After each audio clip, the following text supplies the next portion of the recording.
had a great influence on us opening this store. Yeah, so a big salute to him. God bless him, his legacy, and his family. Yes, Did you ever get that same inspiration or motivation from a guy like Master P or Jay Prince? It's funny you asked that question. The first, we had a thing what we was going to do in our store in terms of the decor, the interior, and we was going to hang 5 portraits up on the wall, canvas portraits of wall. But 5 of the 5 people that inspired us most along our entrepreneurial journey through life, and the top 5 people was Russell Simmons, Puff, Hove, of course, Master P, and Nipsey. Okay.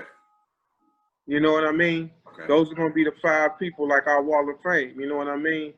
And P has always been one of the biggest inspirations because he showed us how to do it on such a independent level that you know we prefer to take the man route over handouts. You know what I mean?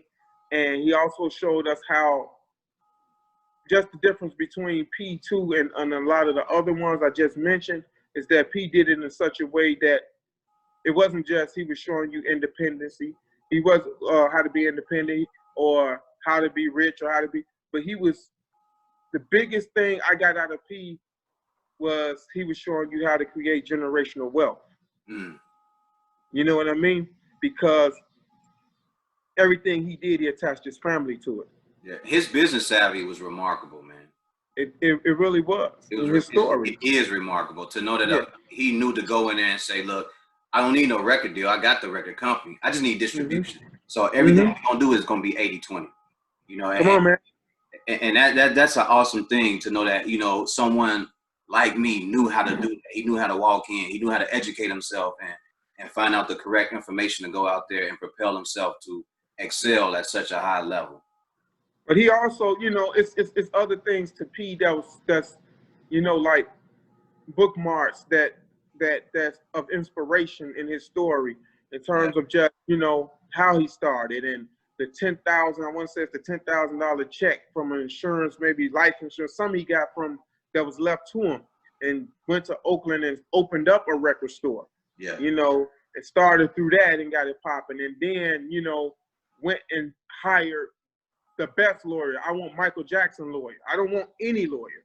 Yeah. You know, and knowing that it really took for him to go in his pocket deep to bet on himself.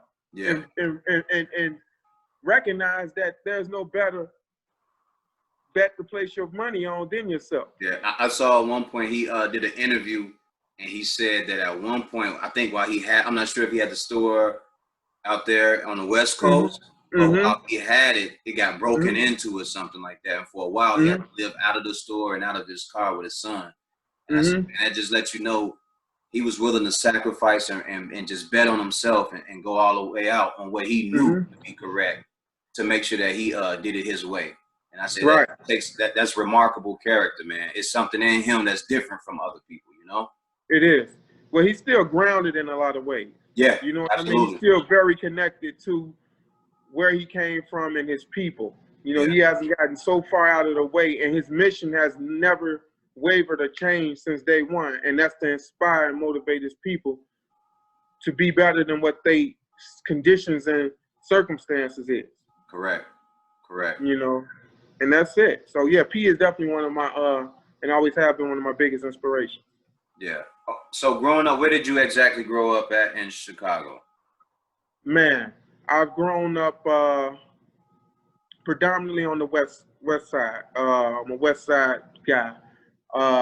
Started out, you know, birthed on the west side, like the Austin area.